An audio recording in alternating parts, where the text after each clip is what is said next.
Hello student, आज हम सीखेंगे कि कोऑर्डिनेशन कंपाउंड के आईपीसी नाम आप कैसे लिख सकते हैं। बहुत ही इंपॉर्टेंट टॉपिक है ये।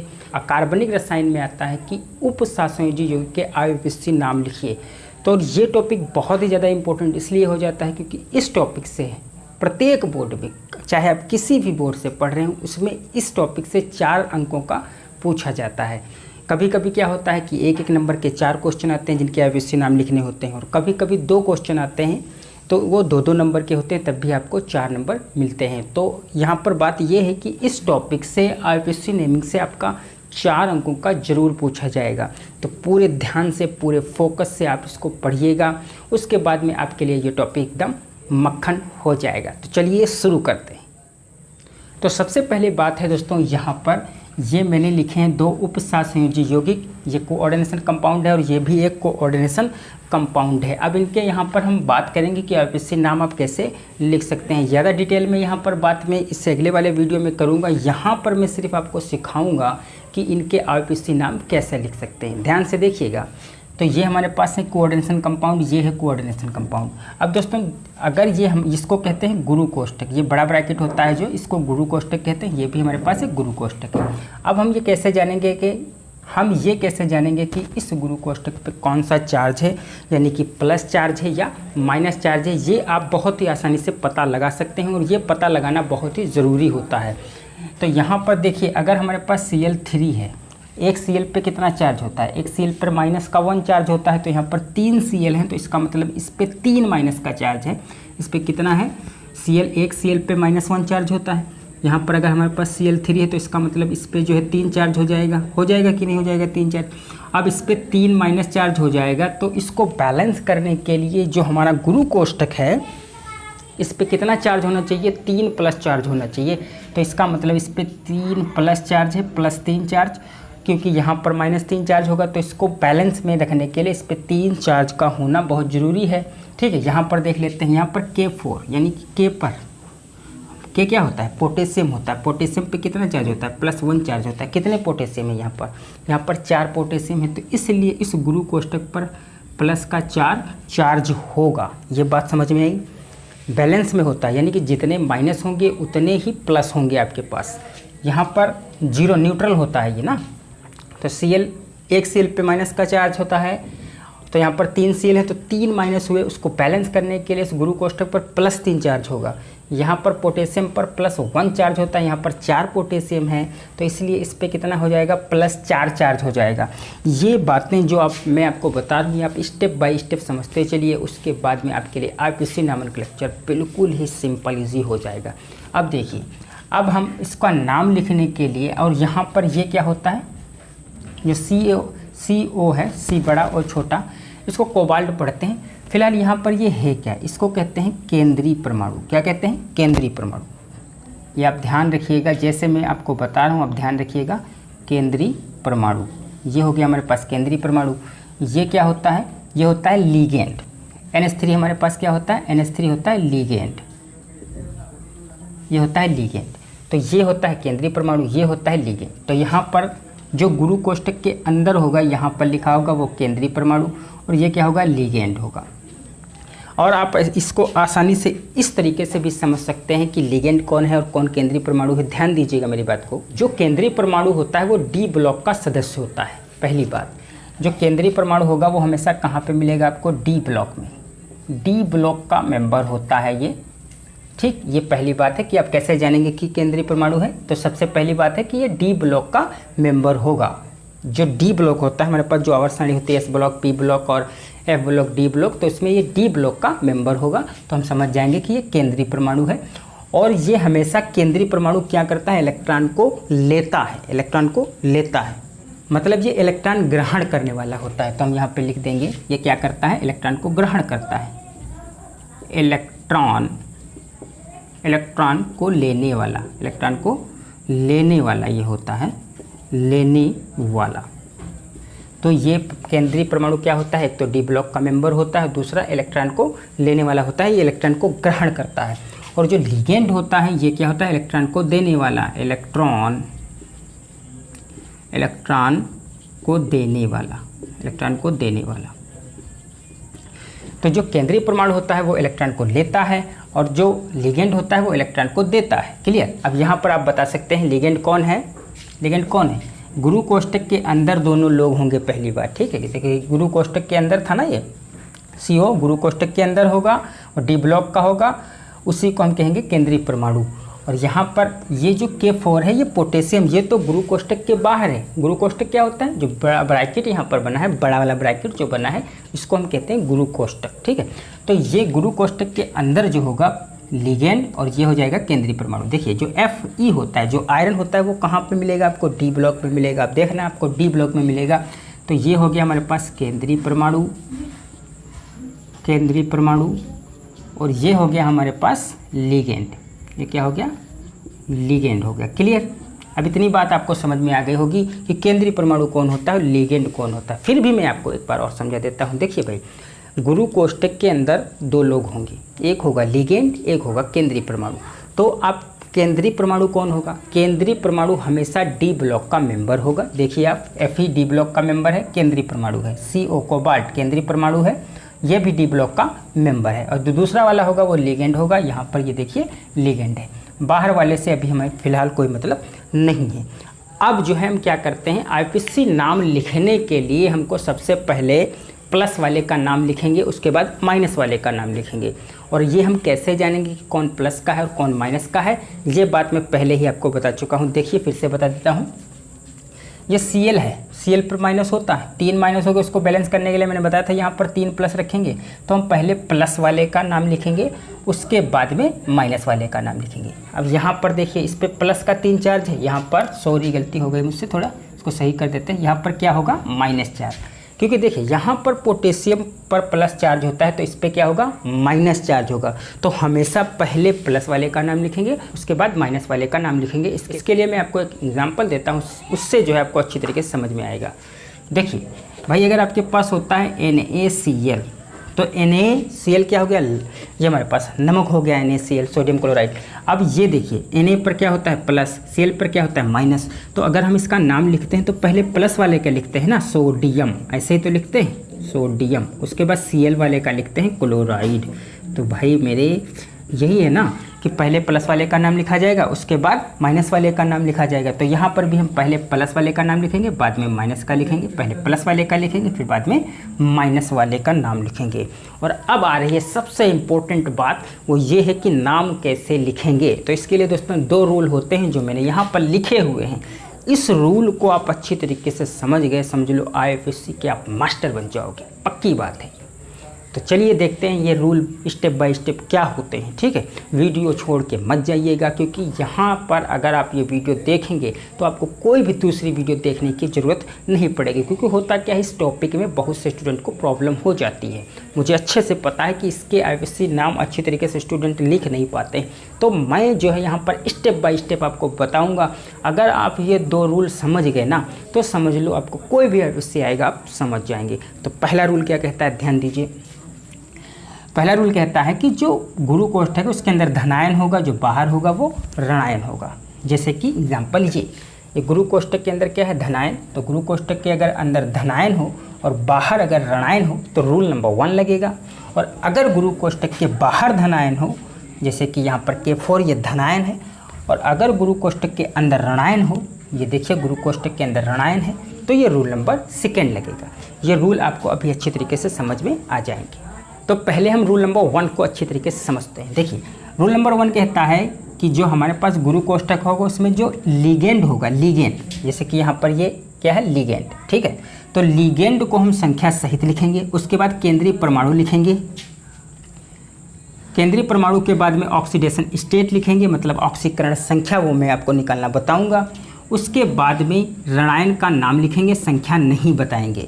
यहाँ पर इस फार्मूले को, रूल नंबर 1 को समझने में भी आपको दिक्कत हो रही होगी, मुझे पता है। लेकिन जैसे ही मैं इस पर एग्जाम्पल बताऊंगा, फटाक से ये चीज़ भी आपको समझ में आएगी और एग्जाम्पल भी समझ में आएगा, आई प्रॉमिस। देखिए इसको हम हटा देते हैं, इसका हम नाम लिखते हैं पहले, तब आपको ये रूल नंबर 1 समझ में आएगा। अब देखिए दोस्तों, यहाँ पर मैंने इस चीज़ को लिख दिया है। अब इसका हम IPC नाम लिखेंगे। पूरे फोकस से समझना है आपको, ध्यान दीजिएगा। यहाँ पर हम पहले तो ये पता करेंगे कि हम रूल नंबर 1 लगाएं या रूल नंबर 2 लगाएं। तो देखिए यहाँ पर जो गुरु कोष्ठक है उसके अंदर अगर धनायन है और बाहर ऋणायन है तो रूल नंबर 1 लगेगा। क्लियर। तो यहाँ देखिए गुरु कोष्ठक पे क्या है, धनायन है। धनायन क्यों है मैंने अभी बताया था, फिर से बता देता हूँ। Cl पे -1 चार्ज होता है, 3 Cl है तो 3 माइनस चार्ज होगा, तो इस पर कितना आ जाएगा, +3 चार्ज होगा। क्लियर।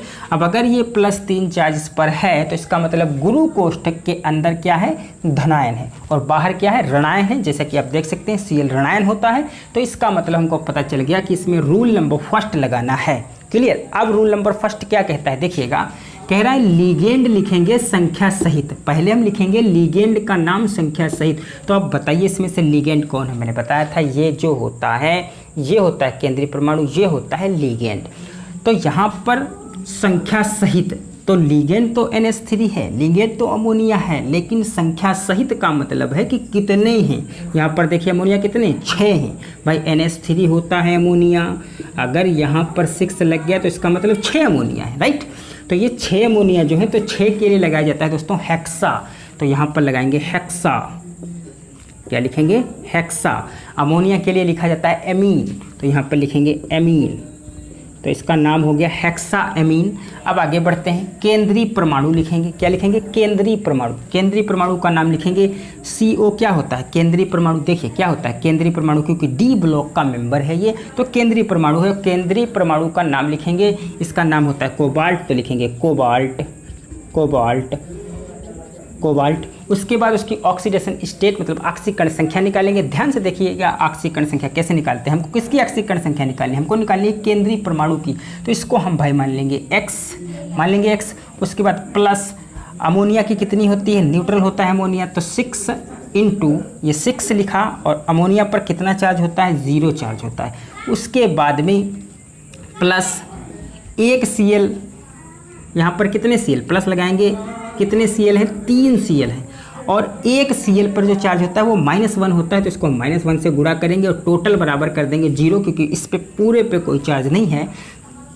तो x ये हो जाएगा 0, 6 0 0 और प्लस ये पर -3 बराबर 0, तो x बराबर कितना मिल जाएगा, +3। x बराबर कितना मिल जाएगा, +3। तो इसका मतलब कोबाल्ट की ऑक्सीकरण संख्या निकल के आ गई, ऑक्सीडेशन स्टेट निकल के आ गई +3। तो यहाँ पर हम रोमन में लिख देंगे 3। क्लियर। ये जो है आप ऑक्सीकरण संख्या हमेशा रोमन में लिखिएगा। उसके बाद है ऋणायन का नाम। ऋणायन का नाम लिखेंगे, संख्या नहीं बताएंगे। ऋणायन का नाम लिखेंगे लेकिन संख्या नहीं बताएंगे। तो ऋणायन का नाम दोस्तों क्या है, ऋणायन है हमारे पास क्लोराइड। क्या है, क्लोराइड। और उसकी संख्या नहीं बताएंगे। यहाँ पर जो 3 या 4 लिखा होगा उसके लिए हम कुछ नहीं लगाएंगे, हम उसकी संख्या नहीं बताएंगे, सिर्फ ऋणायन का नाम लिखेंगे। तो ये हो गया हमारे पास क्लोराइड, क्लोराइड। तो भाई अब हमारा नाम लिख चुका है, इस कोऑर्डिनेशन कंपाउंड का नाम लिख चुका है, इसका नाम है हेक्साएमीन कोबाल्ट थर्ड क्लोराइड। तो इस तरीके से हम लोगों ने रूल 1 को सीख लिया और पहला IUPAC भी सीख लिया। अब आप इसको नोट करिए। उसके बाद में हम दूसरा एग्जाम्पल लेते हैं, हो सकता है कहीं दिक्कत हो तो आपको समझ में आ जाए, तो इसको आप नोट कर लीजिए। चलिए अब हम ले रहे हैं दूसरा एग्जाम्पल। ध्यान से देखिएगा, ये मैंने यहाँ पर जो लिखा था यहाँ पर लिख लिया है। देखिए यहाँ पर हमारे पास K4FeCN6 है। तो ये पहली बात तो हम तय करते हैं कि रूल नंबर 1 लगेगा या रूल नंबर 2 लगेगा। तो रूल नंबर 2 हमारा कहता है कि धनायन अगर पहले होगा यानी गुरु कोष्ठक के बाहर क्या होगा, धनायन अगर होगा तो रूल नंबर 2 लगेगा। और यहाँ पर बिल्कुल जो है धनायन बाहर है, गुरु कोष्ठक के बाहर है। भाई ये धनायन क्यों है, क्योंकि पोटेशियम पे प्लस चार्ज होता है इसलिए ये धनायन है। तो धनायन हमारा बाहर घूम रहा है, घर के अंदर नहीं है। तो अगर बाहर घूम रहा है तो रूल नंबर 2 लगाएंगे। तो रूल नंबर 2 कहता है कि यहाँ पर धनायन का नाम, ये क्या लिखा था, धनायन, धनायन, धनायन का नाम लिखेंगे, संख्या नहीं बताएंगे। धनायन का नाम लिखेंगे लेकिन संख्या नहीं बताएंगे। तो यहाँ पर ये क्या है, पोटेशियम। यहाँ पर 4 के लिए टेट्रा नहीं लगाएंगे क्योंकि संख्या हमें नहीं बतानी है, सिर्फ धनायन का नाम लिखना है। तो धनायन का नाम क्या है, पोटेशियम। तो यहाँ पे हम लिखेंगे पोटेशियम। क्या लिखेंगे, पोटेशियम। क्लियर। उसके बाद में लिगेंड का नाम लिखेंगे, लिगेंड का नाम लिखेंगे। लिगेंड कौन है, ये है, क्योंकि ये क्या है, ये केंद्रीय परमाणु है, ये लिगेंड है। तो ये लिगेंड है। अब यहाँ पर CN यहाँ पर केंद्रीय लिगेंड का नाम संख्या सहित, लिगेंड का नाम लिखेंगे लेकिन संख्या सहित लिखेंगे, लिगेंड का नाम भी लिखेंगे उसकी संख्या सहित लिखेंगे। तो यहाँ पर लिगेंड है CN साइनो, लेकिन कितना है 6 है, तो 6 के लिए क्या लगाया जाता है हेक्सा, तो यहाँ पे लिखेंगे हेक्सा साइनो, तो ये हो गया हेक्सासाइनो। तो हमने ये धनायन का नाम लिख लिया, संख्या नहीं बताया यानी पोटेशियम लिख लिया, उसके बाद लिगेंड लिखा संख्या सहित यानी हेक्सासाइनो लिख लिया, उसके बाद लिखेंगे केंद्रीय परमाणु का नाम और उसकी ऑक्सीडेशन स्टेट भी निकालेंगे, और केंद्रीय परमाणु का नाम बदलेगा, तो केंद्रीय परमाणु का नाम बदलेगा, इसका क्या अर्थ है ध्यान से देखिएगा। यहाँ पर हमारे पास ये जो Fe है यही हमारे पास है केंद्रीय परमाणु, क्योंकि डी ब्लॉक का मेंबर है। तो Fe जो हमारे पास अगर केंद्रीय परमाणु इसका नाम बदलेगा तो देखो Fe को हम क्या कहते हैं, Fe को हम कहते हैं आयरन, लेकिन इसका नाम बदलेगा तो ये हो जाएगा फेरेट। क्या हो जाएगा फेरेट। तो यहाँ पर हम लिखेंगे फेरेट। अब उसके बाद फेरेट के हम ऑक्सीडेशन स्टेट निकालेंगे। तो ऑक्सीडेशन स्टेट कैसे निकालते हैं, देखिए एक पोटेशियम पे कितना चार्ज होता है प्लस का 1, तो 4 पोटेशियम है तो इसका मतलब 4 हो जाएगा, क्लियर। उसके बाद हम लगाएंगे प्लस, हमें Fe की निकालनी ही है, हमें फेरेट की निकालनी है, तो इसको हम x मान लेंगे। उसके बाद प्लस लगाएंगे। साइनो के ऊपर कितना चार्ज होता है, साइनो पर चार्ज होता है -1, तो यहाँ पर कितना हो गया 6 - 1 = 0। भाई साइनो है कितने 6 हैं, तो 6 इस पर एक चार्ज होता है साइनो पर, तो ये कितना मिल जाएगा 4 + x, ये हो जाएगा +- -6 = 0, तो x बराबर -2 बराबर 0, तो x बराबर कितना मिल जाएगा 2 मिल जाएगा। तो हमें हमारे यहाँ पर फेरेट पर जो ऑक्सीडेशन स्टेट मिली वो कितनी मिली 2 मिली, तो यहाँ पर रोमन में लिख देंगे 2, कितना लिख देंगे 2, रोमन में लिखना है, ये बात ध्यान रखना। तो इसका IPC नाम हो गया दोस्तों पोटेशियम हेक्सासाइनोफेरेट सेकेंड। तो इस तरीके से आप बड़ी आसानी से IPC नाम निकाल सकते हैं, और मुझे पता है आपको दिक्कत कहाँ पर हो रही है, कहाँ पर दिक्कत हो रही है मैं आपको बता रहा हूँ, ध्यान से देखिएगा।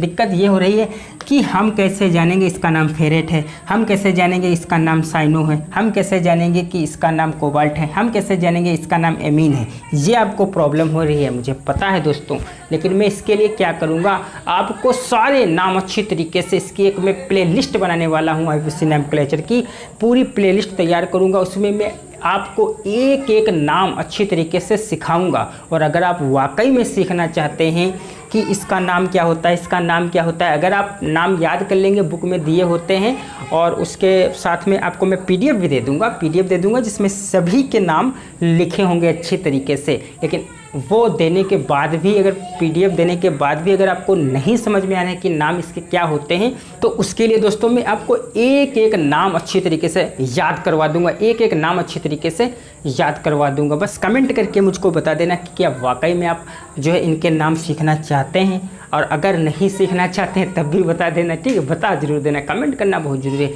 और हाँ, आपको PDF कहाँ मिलेगी, इसकी जो नेम होंगे कि एमीन NH3 को एमीन कहा जाता है, Fe को फेरेट कहा जाता है, इसके आपको जो PDF है वो कहाँ पर मिलेगी। तो दोस्तों इसकी PDF मिलेगी आपको WhatsApp नंबर पे, जो ये WhatsApp नंबर डिस्प्ले हो रहा है, इस WhatsApp नंबर पे आपको जो है PDF मिल जाएगी बिल्कुल फ्री में। जी हाँ, बिल्कुल फ्री में मैं बांट रहा हूँ, तो आपको इसकी PDF बिल्कुल फ्री में WhatsApp नंबर पर मिल जाएगी। बस आप इस पर एक मैसेज कीजिएगा, उसके बाद में आपको मैं PDF बिल्कुल फ्री में दे दूँगा, क्लियर। तो चलिए एक दो एग्जाम्पल और इसके सीख लेते हैं, उसके बाद में इसकी कहानी बिल्कुल फिनिश हो जाएगी। इसको हम रफ करते हैं, उसके बाद में सीखते हैं, इसको आप नोट कर लीजिए। चलिए और एग्जाम्पल हम देख लेते हैं। तो हमारे पास ये 2 एग्जाम्पल मैंने और लिख दिए, ये और एक ये। सबसे पहले हम इसका नाम लिखते हैं। तो सबसे पहले नाम लिखने के लिए हमारे को 2 रूल पता होने चाहिए दोस्तों, पहला रूल और दूसरा रूल। तो पहला रूल कब लगाना है और दूसरा रूल कब लगाना है मैंने आपको बताया था। देखिए पहला वाला जो है ये क्या है, इस पर Cl पे 1- चार्ज होता है, तो इस पर इसका मतलब इस पर +1 चार्ज होगा। अब अगर इस पर +1 चार्ज होगा तो हमारा धनायन जो है वो गुरु कोष्ठक के अंदर है, वो घर में बंद है, तो इसलिए हम रूल नंबर फर्स्ट लगाएंगे, क्लियर। तो चलिए रूल नंबर फर्स्ट हम लगा लेते हैं। तो रूल नंबर फर्स्ट कहता है कि लिगेंड संख्या सहित। अब आप बताइए इसमें लिगेंड कौन है। तो हमारे पास 2 लिगेंड है यहाँ पर, देखिए ये हो गया हमारे पास केंद्रीय परमाणु, ये लिगेंड हो गया और ये लिगेंड हो गया। अब हमारे पास प्रॉब्लम आ गई कि भाई लिगेंड 2 है, किसका नाम पहले लिखा जाए। तो कोई दिक्कत नहीं, जो अंग्रेजी के अक्षर होते हैं ABCD, तो अल्फ़ाबेट से आपको लिखना है, अल्फ़ाबेट ऑर्डर से लिखना है। देखिए ये CO को लिखें या इसको लिखें, तो इसका नाम होता है एमीन। एमीन को A से लिखा जाता है, इसका नाम होता है कार्बोनेटो, इसको सी से लिखा जाता है। तो अल्फ़ाबेट में कौन सा अक्षर पहले आ रहा है, ए आ रहा है, तो इसलिए हम एमीन को पहले लिखेंगे। तो जब भी आपके पास बहुत सारे लिगेंड आ जाएं, तो लिगेंड जब बहुत सारे आ जाएंगे तो किसका नाम आप पहले लिखोगे, अंग्रेजी वर्ड माला के जो पहला अक्षर आएगा फर्स्ट में पड़ जाता है उसको पहले लिख लेना। क्लियर। तो चलिए हम यहाँ पर लिखते हैं एमीन। और यहाँ पर देखिए लिगेंड संख्या सहित, तो लिगेंड एमीन जो हमारे पास कितना है, 5 है। तो 5 के लिए क्या लगाते हैं, पेंटा। तो यहाँ पर लिखेंगे पेंटा, पेंटा एमीन, पेंटा एमीन, पेंटा 5 था, एमीन तो हो गया पेंटामीन। CO क्या होता है, C होता है कार्बोनेटो। देखिए अगर C बड़ा होगा, O भी बड़ा होगा तो इसको पढ़ा जाता है कार्बोनेटो। क्या पढ़ा जाता है, कार्बोनेटो। और अगर C बड़ा हो, O छोटा हो तो उसको कोबाल्ट पढ़ा जाता है। बहुत से स्टूडेंट इसमें गलती कर देते हैं, लिखने में या पढ़ने में कहीं ना कहीं गलती कर देते हैं। फिर से सुन लीजिए, अगर C बड़ा O भी बड़ा तो कार्बोनेटो, C बड़ा O छोटा तो कोबाल्ट। क्लियर। चलिए ठीक है। अब देखिए इसका नाम क्या होगा, कोबाल्ट संख्या सहित। तो यहाँ पर एक ही कोबाल्ट है तो एक के लिए कुछ नहीं लगाएंगे, 5 होता 2 होता तो लगाते। तो पेंटामीन इसका लिख गया, फिर इसका क्या लिखेंगे हम, कार्बोनेटो, कार्बोनेटो। क्लियर, कार्बोनेटो हो गया। उसके बाद में ये देखिए हो गया लिगेंड संख्या सहित। 2 लिगेंड थे, दोनों के नाम लिखे। अब लिखेंगे केंद्रीय परमाणु का नाम। तो केंद्रीय परमाणु क्या है, कोबाल्ट। तो यहाँ पे लिखेंगे कोबाल्ट। क्लियर, कोबाल्ट लिखेंगे। उसके बाद में हम इसकी ऑक्सीडेशन स्टेट बताएंगे। तो ऑक्सीडेशन स्टेट कैसे बताएंगे, देखिए इसकी x मान लेंगे। क्लियर, कार्बोनेटो की जो होती है तो इसकी ऑक्सीकरण संख्या जो है यहाँ पर निकालते हैं, इसको मान लेंगे x। और कार्बोनेटो की होती है -2, तो यहाँ पर प्लस, और ये कितना हो जाएगा -2, प्लस तो लगाएंगे ना। उसके बाद इसकी कितनी होती है, -2 होती है। एमीन पर कितना चार्ज होता है, 0 होता है तो +0। उसके बाद Cl पर कितना होता है, -1 होता है तो -1। पूरे पर कोई चार्ज नहीं है तो बराबर 0। तो x बराबर कितना मिलेगा, -3 बराबर 0। तो x बराबर कितना आ गया, 3 आ गया। तो यहाँ पर कोबाल्ट थर्ड लिख देंगे क्योंकि 3 आया है। उसके बाद Cl का क्या होता है, क्लोराइड। ये देखिए रसायन का नाम संख्या नहीं बताएंगे, तो रसायन का नाम है क्लोराइड। तो क्लोराइड यहाँ पे लिख देंगे सिंपल सा। तो हमारा IPC नाम लिख गया है दोस्तों, क्या हो गया है, पेंटामीन कार्बोनेटो कोबाल्ट थर्ड क्लोराइड। और आपको मिल गए 2 नंबर। कितने, 2 नंबर मिल गए। थोड़ी से मेहनत से 2 नंबर मिल गए। 2 नंबर के लिए वैसे तो बहुत भाई मेहनत करनी पड़ती है, आपको केमिस्ट्री पढ़ते हैं आपको पता होगा। 2 नंबर यहाँ पर बहुत ही आसानी से मिल जाएंगे। देखिए अगला, तो इसमें कौन सा लगेगा, 2 नंबर रूल लगेगा। क्योंकि देखिए धनायन बाहर घूम रहा है हमारा, तो धनायन पोटेशियम धनायन होता है तो इसलिए ये बाहर घूम रहा है, इसलिए ये वाला लगाएंगे। तो धनायन का नाम संख्या नहीं बताएंगे। तो धनायन का नाम और संख्या नहीं बताएंगे तो इसका नाम क्या है, पोटेशियम। और यहाँ पर 3 ट्राई लिखने की कोई जरूरत नहीं क्योंकि संख्या नहीं बताएंगे। तो पोटेशियम यहाँ पे क्या लिखेंगे, पोटेशियम। उसके बाद दोस्तों क्या होता है, लिगेंड संख्या सहित। तो यहाँ पर 2 लिगेंड हैं, यहाँ पर 2 लिगेंड हैं। जब 2 लिगेंड है तो अल्फाबेट ऑर्डर देखेंगे। अल्फाबेट इसको कहा जाता है साइनो, इसको कहा जाता है नाइट्रो। तो साइनो C से लिखा जाता है, नाइट्रो N से लिखा जाता है। हम पहले किसको लिखेंगे, साइनो को लिखेंगे।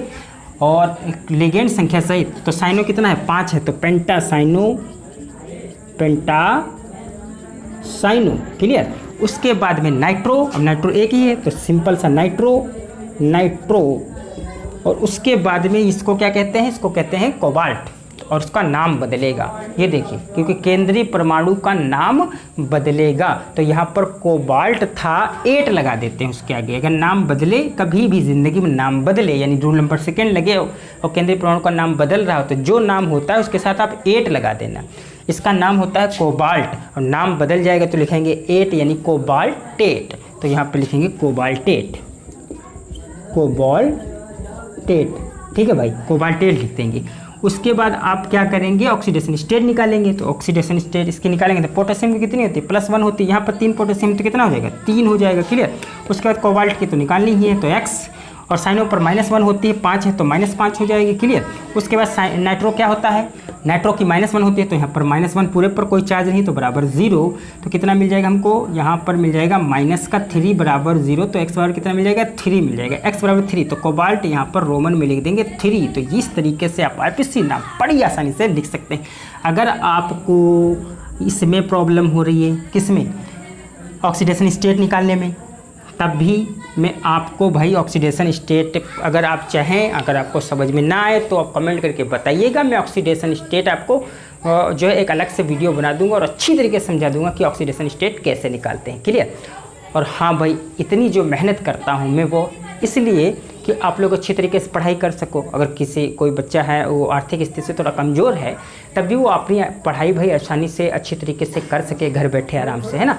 तो बस मैं आपसे एक रिक्वेस्ट करता हूँ कि भाई ये जो वीडियो है ना, ये जो वीडियो आप अपने दोस्तों के साथ शेयर कर दीजिए कीजिए, क्योंकि जब आप अपने दोस्तों को शेयर करेंगे तो उनका भी बेनिफिट फ़ायदा होगा, कुछ ना कुछ तो फ़ायदा होगा ना, बिल्कुल फ़ायदा होगा उनका। तो उनके साथ ज़रूर शेयर कीजिए, अपने दोस्तों के साथ ज़रूर वीडियो को शेयर कीजिए, उनका फ़ायदा होगा, आपका फ़ायदा होगा, और मैं अपनी जो एनर्जी है वो ज़्यादा से ज़्यादा आप लोगों को लगा पाऊँगा वीडियो बनाने में। क्योंकि दोस्तों एक वीडियो बनाने में काफ़ी ज़्यादा मेहनत करनी पड़ती है, एक एनर्जी रखनी पड़ती है, और जब मेरी एनर्जी होती है तभी मैं वीडियो शूट करता हूँ। मैं नहीं चाहता कि कोई भी दिक्कत हो यार, वीडियो मतलब अगर नींद आए और वीडियो शूट कर दे तो प्रॉब्लम होती है। तो इसलिए भाई मैंने आप वीडियो को लाइक कीजिए और व्हाट्सएप, फेसबुक हर जगह पे शेयर कर दीजिए, ठीक। इतना काम तो कर ही सकते हैं मेरे लिए। चलिए मिलेंगे अगले वीडियो में। अगर कोई प्रॉब्लम हो तो कमेंट में ज़रूर बताइएगा, और व्हाट्सएप नंबर जो आपको डिस्प्ले हो रहा है इस पर आप मैसेज कर सकते हैं अगर कोई दिक्कत आ रही है किसी भी टॉपिक में। चलिए मिलेंगे अगली वीडियो में। जय हिंद, टेक केयर, बाय बाय।